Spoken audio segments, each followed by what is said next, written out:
परमेश्वर के पवित्र नाम की तारीफ हो कि हम सब खुदावंद खुदा की हजूरी में हैं।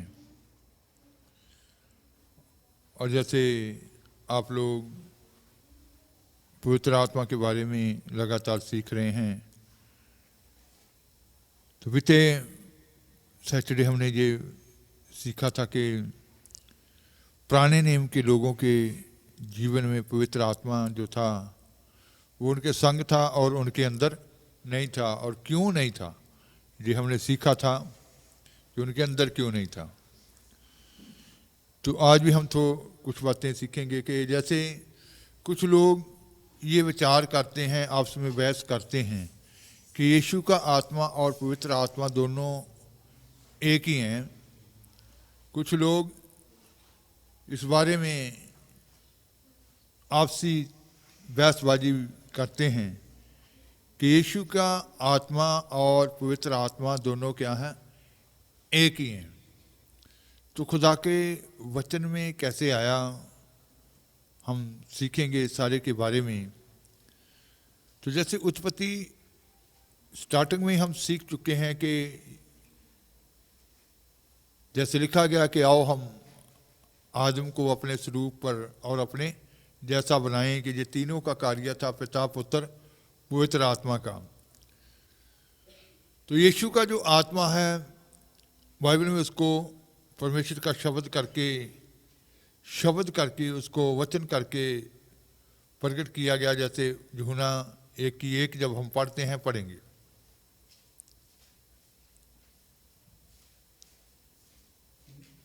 यूहन्ना की इंजील 1 बाब उसकी 1 आयत।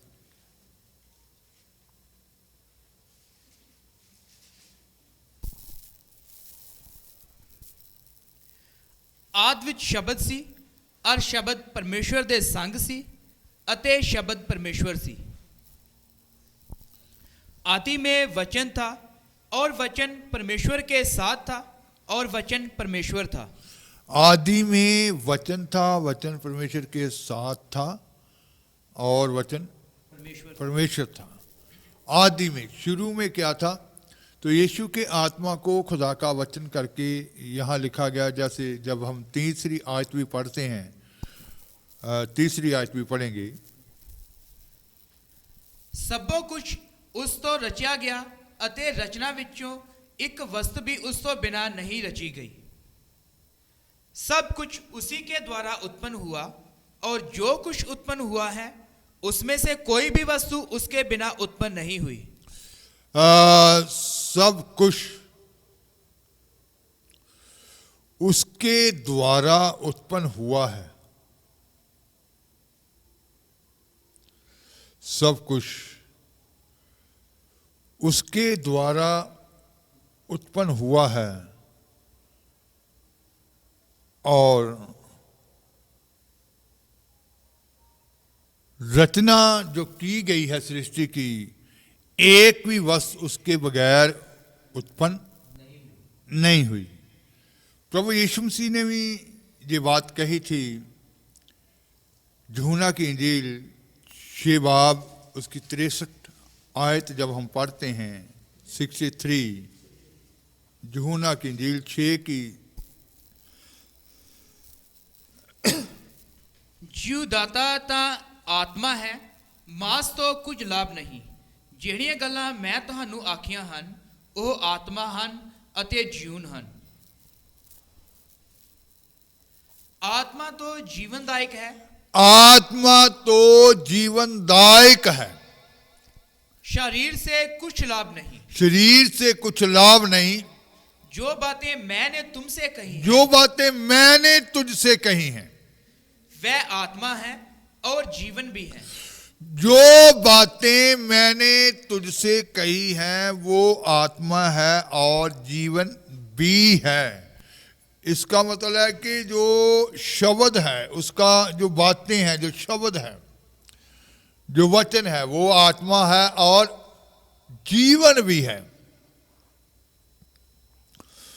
जो यीशु मसीह ने एक बार फिर ध्यान से पढ़ेंगे, इसको ध्यान से सुनना समझना। इसको आत्मा तो जीवनदायक है, आत्मा तो जीवनदायक है, शरीर से कुछ लाभ नहीं। शरीर से कुछ भी लाभ नहीं। जो बातें मैंने तुमसे कही हैं वह आत्मा है और जीवन भी है। जो बातें मैंने तुझसे कही हैं वो आत्मा भी है और जीवन भी है। जीवन भी है।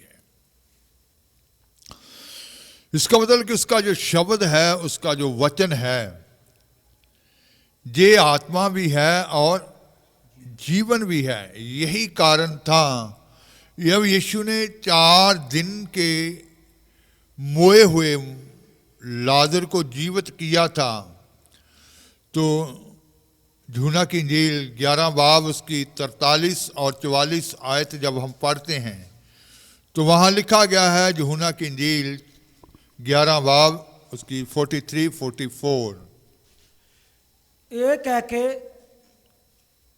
ਉੱਚੀ ਆਵਾਜ਼ ਮਾਰੀ ਕਿ ਲਾਜ਼ਰ ਬਾਹਰ ਆ। ਉਹ ਜਿਹੜਾ ਮੋਇਆ ਹੋਇਆ ਸੀ ਕਫਨ ਨਾਲ ਹੱਥ ਪੈਰ ਬੰਦੇ ਹੋਏ ਬਾਹਰ ਨਿਕਲ ਆਇਆ ਔਰ ਉਹਦੇ ਮੂੰਹ ਉੱਤੇ ਰੁਮਾਲ ਵਲੇਟਿਆ ਹੋਇਆ ਸੀ। ਯਿਸੂ ਨੇ ਉਹਨਾਂ ਨੂੰ ਆਖਿਆ, ਉਹਨੂੰ ਖੋਲੋ ਅਤੇ ਜਾਣ ਦਿਓ। ये कहकर उसने बड़े शब्द से पुकारा, हे लाजर निकल आ। ये कहकर उसने बड़े शब्द से पुकारा कि हे लाजर निकल आ। जो मर गया था वह कफन से हाथ पांव बांधे हुए निकल आया। जो मर गया था कफन से हाथ पैर बांधे हुए निकल आया और उसका मुंह अंगोछे से लिपटा हुआ था। यीशु ने वो कफन से अगोछे से लिपटा हुआ था। यीशु ने उनसे कहा, उसे खोल दो और जाने दो। उसको खोल दो, उसे जाने दो। तो इसका मतलब है कि शब्द जो खुदा का वचन है वो लिखित में है और हमारे सामने है, और यीशु के आत्मा को खुदा का वचन करके प्रकट किया गया, खुदा का शब्द करके। उसी शब्द के बीच में, उसी वचन के बीच में वो जीवन है और आत्मा है। क्योंकि यीशु मसीह ने ये खुद कहा था, जीवदाता तो आत्मा है।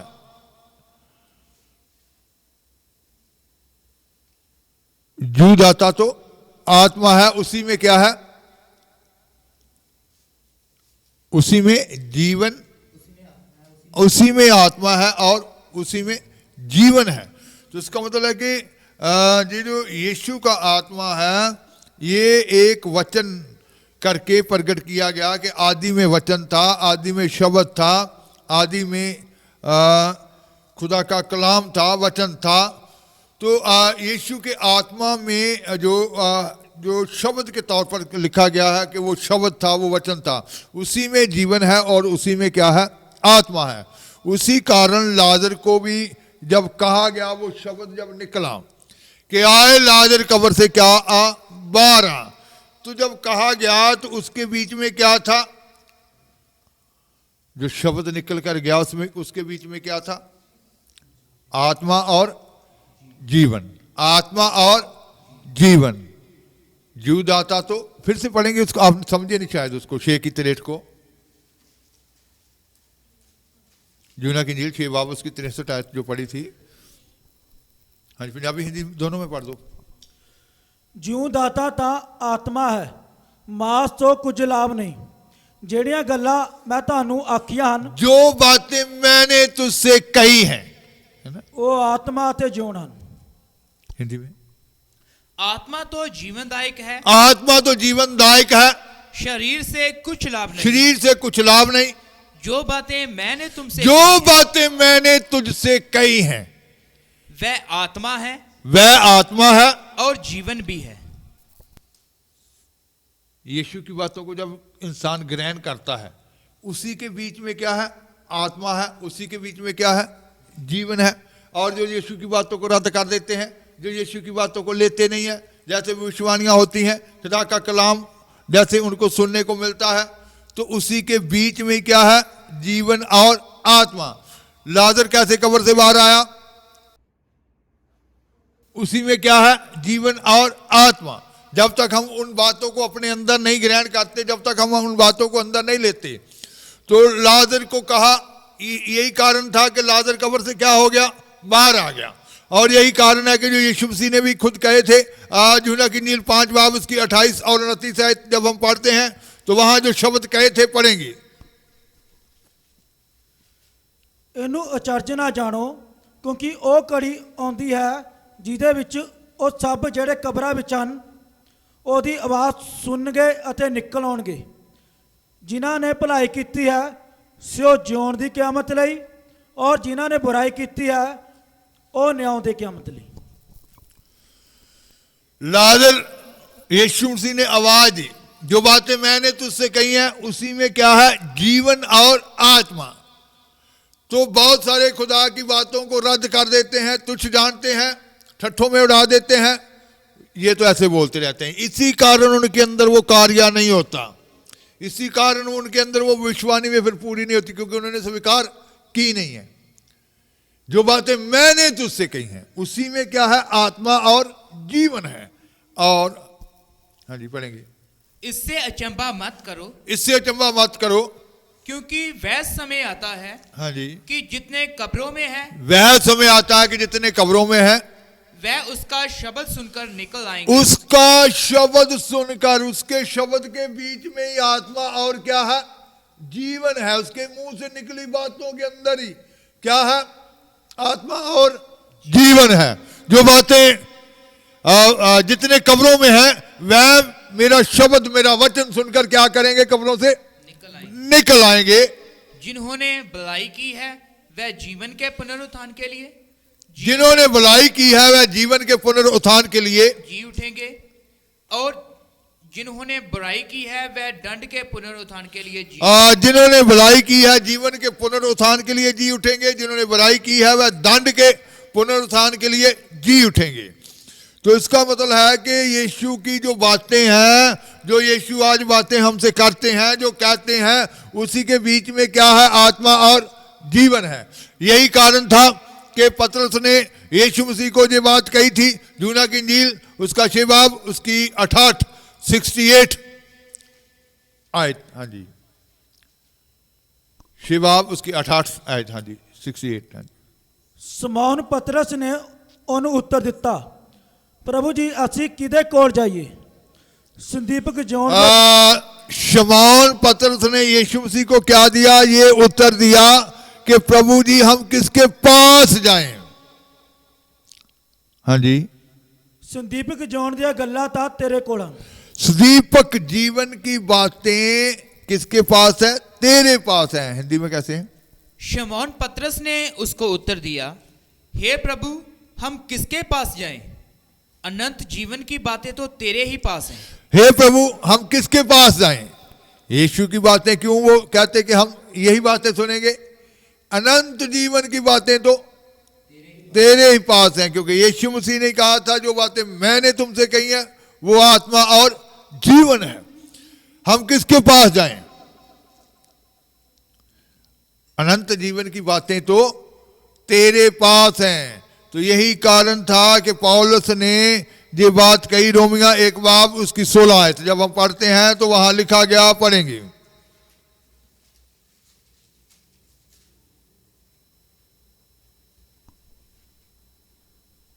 ਮੈਂ ਤਾਂ ਅਜੀਲ ਤੋਂ ਸ਼ਰਮਾਉਂਦਾ ਨਹੀਂ, ਇਸ ਲਈ ਜੋ ਹਰੇਕ ਨੇਚਾਵਾਨ ਦੀ ਮੁਕਤੀ ਦੇ ਲਈ ਪਰਮੇਸ਼ਰ ਦੀ ਸ਼ਕਤੀ ਹੈ, ਪਹਿਲਾ ਯਹੂਦੀ ਫਿਰ ਯੂਨਾਨੀ ਦੇ ਲਈ। क्योंकि मैं सुसमाचार से नहीं लजाता, मैं खुशखबरी से नहीं ले जाता, सुसमाचार से नहीं ले जाता, इसलिए कि वह हर एक विश्वास करने वाले के लिए। क्यों नहीं ले जाता? इसलिए कि वह हर एक विश्वास करने वाले के लिए, पहले तो यहूदी फिर यूनानी के लिए, यहूदी और यूनानी के लिए उद्धार के निमित्त परमेश्वर की सामर्थ है। उद्धार के निमित्त परमेश्वर की क्या है? सामर्थ है, परमेश्वर की शक्ति है। तो इसका मतलब ये जो वचन है ये एक सामर्थ है, इसमें परमेश्वर की क्या है? शक्ति है। जो बातें मैंने तुमसे कही वो जीवन और आत्मा है। जब हम वचन को ग्रहण करते हैं, जब उसको अपने अंदर ले लेते हैं, जब उसको अपने जीवन में लेते हैं, वो ही जीवन और आत्मा बनता है। तो इसी कारण पौलुस कहता है कि मैं वचन सुनाने से, सुसमाचार से, मसीह की उस खुशखबरी से ले जाता नहीं हूं। क्यों नहीं ले जाता? क्योंकि ये आम वचन नहीं है, इसी में क्या है? वो समर्थ है, जीवन की समर्थ है। जो ये जान जाते हैं कि नहीं, खुदा के कलाम में ऐसे लिखा है, जो वचन के ऊपर खड़ जाते हैं, उसको अपने जीवन में ले लेते हैं, नहीं ये बात मैंने नहीं करनी, इसमें लिखा है, वो ही उसकी क्या बन जाता है? ताकत बन जाता है।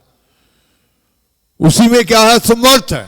इसीलिए वो कह रहा है कि मैं वचन से शर्माता नहीं हूं, सुसमाचार से शर्माता नहीं हूं, लजाता नहीं हूं। पहले यहूदी और यूनान, फिर उसके बाद यूनानी के लिए। तो पूरी पृथ्वी के ऊपर दो ही जातियां हैं, यहूदी जो परमेश्वर को ऊपर विश्वास करने वाले लोग, जितने पृथ्वी के ऊपर खुदा के नाम के ऊपर विश्वास करते हैं वो यहूदियों में आते हैं, और जितने अन्य जाति हैं उनको क्या कहा गया है? यूनानी कहा गया। तो इसका मतलब है कि परमेश्वर का जो वचन है, परमेश्वर का जो शब्द है, इसी में वो समर्थ है, इसी में ही वो ताकत है। यही कारण पतरस ने भी ये बात कही थी। पहला पतरस 1 बाब उसकी 23 है।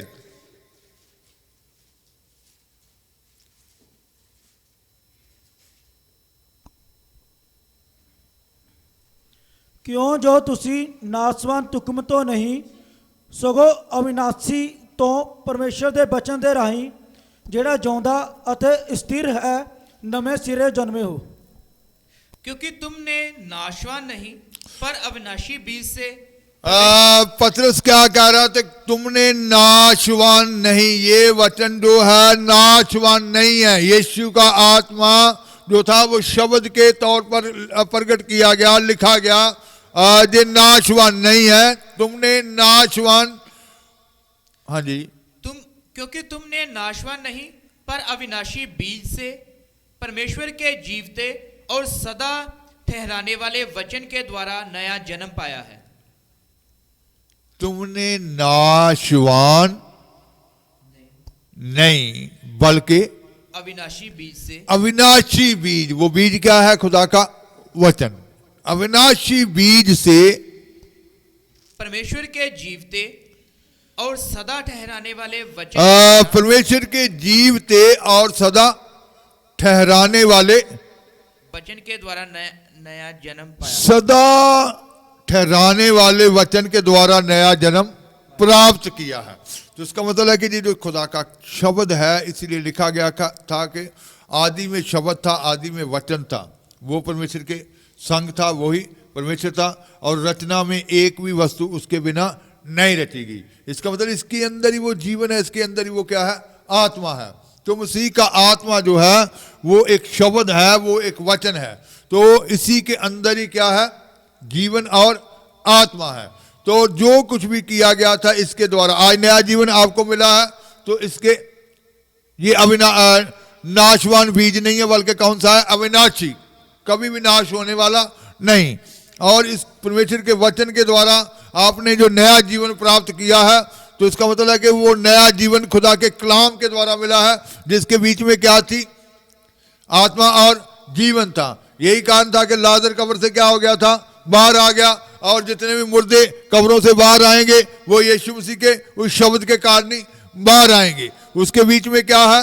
जीवन और आत्मा है। और यीशु मसीह ने ये खुद बात भी कही थी, मत्ती की इंजील 13 बाब उसकी 37 आयत जब हम पढ़ते हैं तो वहां लिखा गया, पढ़ेंगे।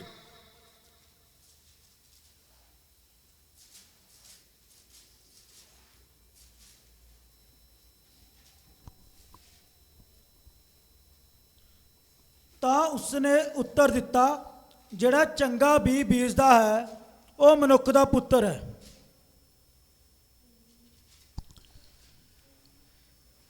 उसने उनको उत्तर दिया, अच्छे बीज का बोने वाला मनुष्य का पुत्र है। तो यीशु मसीह ने क्या कहा था? अच्छे बीज बोने वाला कौन है? मनुष्य का पुत्र है। अच्छे बीज कौन से हैं? ये खुदा का वचन। तो वो कौन है? मनुष्य का पुत्र है। मनुष्य के पुत्र को जो मसीह का जो आत्मा है उसको शब्द, उसको वचन के तौर पर प्रकट किया गया। जीवन और आत्मा किसके बीच में है? यीशु के आत्मा के बीच में, जो वचन के तौर पर प्रकट किया गया। इसी कारण यीशु के द्वारा सारी रचना हुई थी। तो यीशु का आत्मा जो है, जो लोग आपस में बहस करते हैं कि यीशु का आत्मा और पवित्र आत्मा दोनों क्या है? एक हैं। आज आपने यीशु के आत्मा के बारे में ये जो वर्ष पढ़ी हैं कि यीशु का आत्मा क्या है? वो वचन के तौर पर है और जीवन और क्या है? आत्मा है। और उसी के द्वारा ही सारा कुछ कार्य होता है। जो लोग वचन को ग्रहण कर लेते हैं, वचन के ऊपर इसीलिए विश्वानियाँ होती हैं कि अपने जीवन में खाली स्थान को क्या कर दो? भर दो। एक एक वचन को अपने जीवन में क्या करो?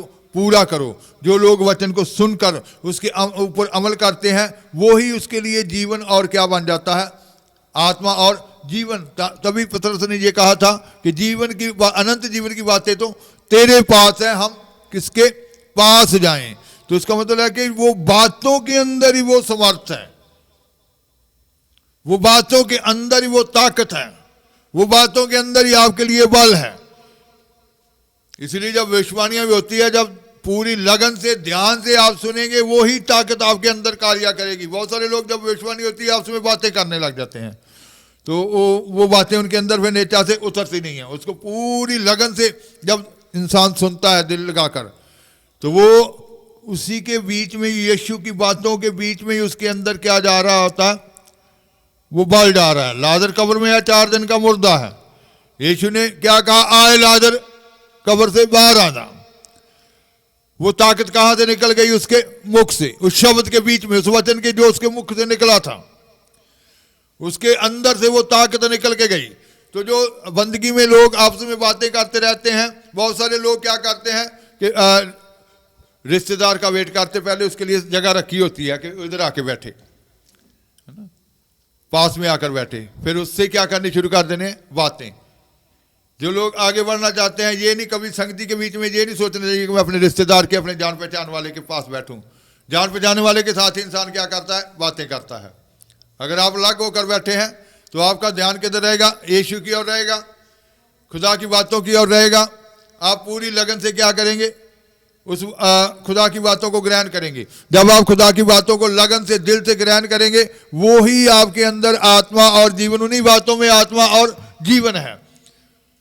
ध्यान से लोग सुनते नहीं है, इसीलिए उनका जीवन वो ग्रोथ नहीं कर रहा होता।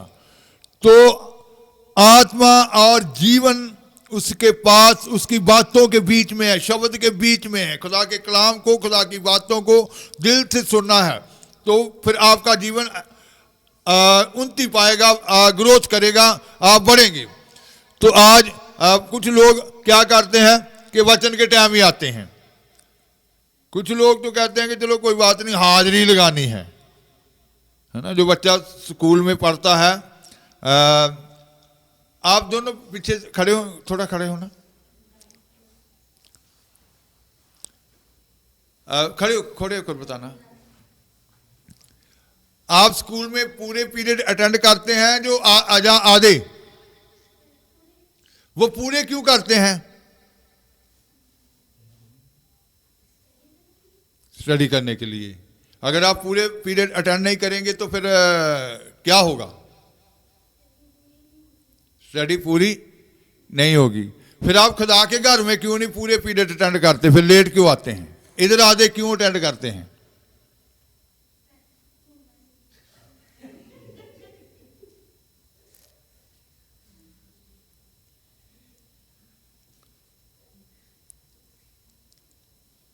बैठ जाएं। तो यही कारण है कि वो पूरा समय नहीं देते। पूरा समय जब खुदा की हुजूरी में दिया जाएगा, ध्यान से, पूरी लगन से इबादत अटेंड की जाएगी, तो अपने आप ही क्या हो जाएगी? उन्नति होगी। सेवादार भी जो काम करते हैं, काम करने वालों के कान किधर होने चाहिए?